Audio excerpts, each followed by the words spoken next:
morning, Joe. How are you today? I'm doing well, thank you. Happy February.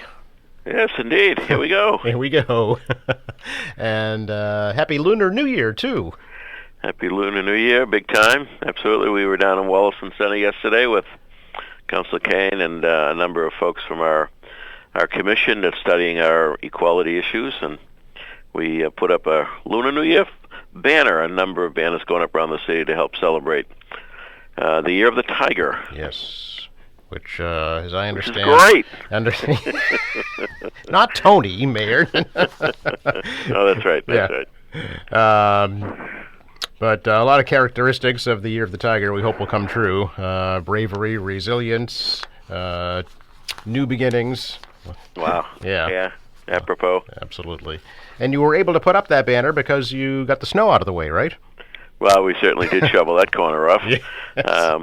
Actually, last night we were out, the crews were out doing all around the schools, removing snow to make it safer and easier for drop-off and people walking to the schools. So that was a big night last night. We had a lot of trucks in. We'll be doing another big night tonight and probably tomorrow night. The business districts and some of the pinch points on certain major roadways where the lanes are narrowed down.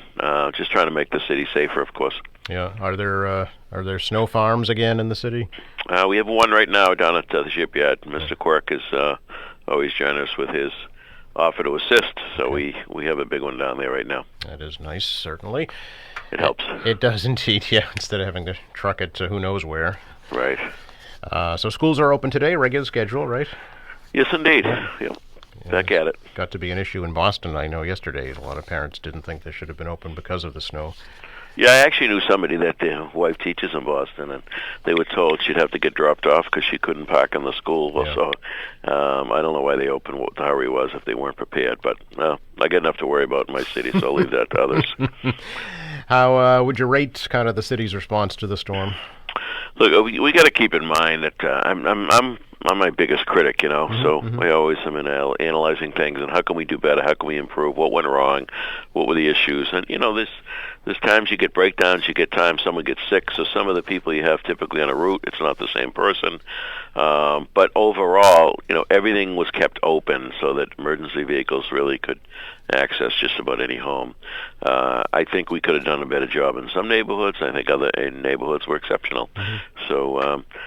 It's one of those storms, and typically too. You keep in mind, even though the snow is fairly light, when you have that much of it, the smaller trucks just bounce off the windrows. Yeah. They don't have the kind of oomph behind them, the weight behind them. So, we don't want to be paying for big trucks for a small storm. So we have a lot of small trucks that typically do the job, particularly for some of the narrow streets and dead ends and so forth. So I would like to see a number of those streets wider than they were. But at the end of the day, there's really no way to put the snow either. Right. So people get upset because you're pushing it back. It's hitting the sidewalk and falling into the driveway openings. And it's just nothing good comes out of snow in the city. I mean, it's great for the ski areas, but it's just a challenge. Yeah. How's the city's snow removal budget going so far? We're eating up most of it, I would say. I mean, that was a major, major storm along with the cleanup afterwards. So, we're well over $1 million. I don't look at the dollars in the sense of trying to save money to cut corners. We try to provide public safety and don't want to skimp on that. Yeah. Well, Quincy was one of the jackpot areas, 30 inches. Yes, indeed. I mean, we think about that. I mean, Blizzard is 78, though I think the number was wrong. The number in Blizzard was 27 inches at Boston's Logan. Yeah. I believe we were far more than that. I mean, when you look at the pictures and all, it doesn't make sense. No. But if it were 27, the streets were shut down for, in some cases, weeks. Yep.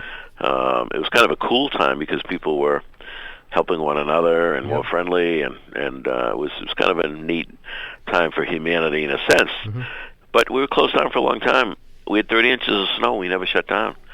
So that's impressive, I think, I agree. Yeah, I was thinking of the contrast between the two because you and I are about the same age, and we lived through that, and it was a completely different event. Yeah. I thought you were much older than me. Same age, huh? I just act that way, Mayor.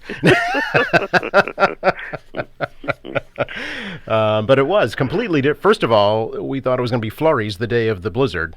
We had that's what Don Kent was predicting. That's right. I think Bob Copeland, one of them had had it much closer to what happened. But Yeah. I think it was him on Channel 5. I'm not sure. Yeah, but yeah, completely different time, and certainly, yeah.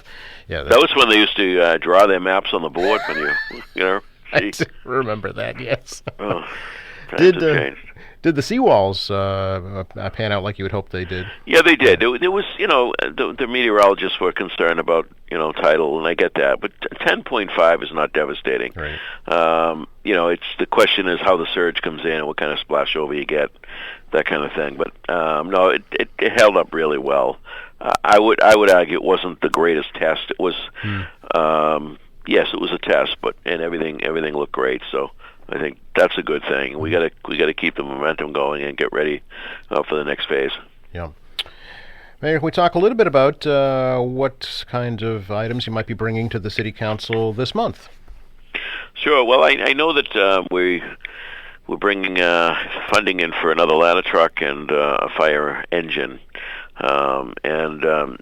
I know people, when they go buy a car, typically you go to a lot and you pick one out, or sometimes it may take a week or two to get the model you want. But an engine and a ladder truck are built from scratch. They're built to order, and they take a year to a year and a half to build. So, in anticipating what's coming up, we definitely have a need for both of those. So we're going to be speaking to the council about an appropriation to advance the apparatus construction, which is, as I said, takes some time. We got to continue to give the men and women on the front line the tools they need to get the job done. And these items are expensive, but they do last a long time. Engines and ladder trucks, you get good 15 years or more out of them, so that's a good thing. So that's one item. I know that we'll be advancing the Pine Hill Cemetery construction phase of creating an additional 4,000 to 5,000 graves up in West Quincy, which is really well needed. We're just about out of graves up there, and this will be a good thing. And by the way, when something like the cemetery appropriation, we'll be bringing in a bond. The sale of the lots pays off that bond, so it doesn't touch the general fund. Taxpayers aren't paying for that. But I know a lot of Quincy residents, are interested and concerned about, where their final resting place would be, and they like to stay in the city. So, what we'll do is offer up a pre-sale, which is, we haven't had that in a long time. It's usually at need because we don't have the amount of graves we need. So, we'll do a pre-need, and which I think we'll sell quite a few of them right off the bat. So that's a good thing. The council will be dealing with that. At some point, we'll be bringing in our updated capital improvement plan. It's been a couple of years. I think it may be going on 3 years since we submitted a complete capital improvement plan.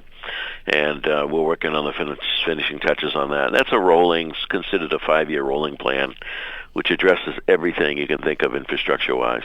And it becomes kind of the handbook, if you will, for the council going forward to see what the challenges and needs will be. There's never enough money to keep up with the infrastructure that we'd want to, but I think we're doing a far better job as a city historically than we've done in a long time in maintaining our public assets. And I often remind people that these are the public assets. It doesn't make sense to let them go because then you pay far more later in doing so. So that'll be coming in, and I'm sure there's an array of other things coming up. We haven't had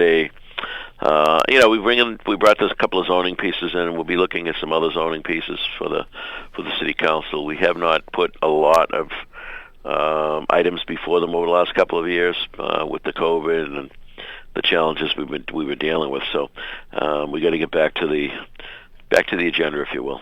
What is the next step for the new Squantum Elementary School? That will be coming in for an appropriation to get us started. Yeah. That's the first step. And then that, from the school building authority's view, that's a full commitment by the city. We have a vote of the school committee, vote of the council on intent. Then once you appropriate some dollars to get it started, which has happened in each of our school programs. Southwest, I think, was the same thing. We come in with an initial dollar amount, and then we get going on the detail, and then we come back to the council with when the whole total amount is understood a little bit better. So, again, we'll be looking at some serious state reimbursement for that project. Sure. Yeah. Very good. Mayor, it's been 2 years today that the first case of COVID was diagnosed here in Massachusetts. Oh, no kidding. Yeah. Wow. Well, It was- who would have thought? It was what we were probably in for? probably here a lot earlier than that, but this was the first time it was diagnosed. So it's- Yeah, we all agree that it definitely came earlier than that, based on what many people experienced. Yeah. So we're looking forward to get this behind us, Joe. We Yeah. lost a lot of good people through that COVID, and I think we're going in the right direction, but who knows? yeah, exactly. We've thought that before too. Exactly right. Good to talk to you, man. Appreciate your time. Thanks, Joe. Stay well. You too. Bye bye. Bye now.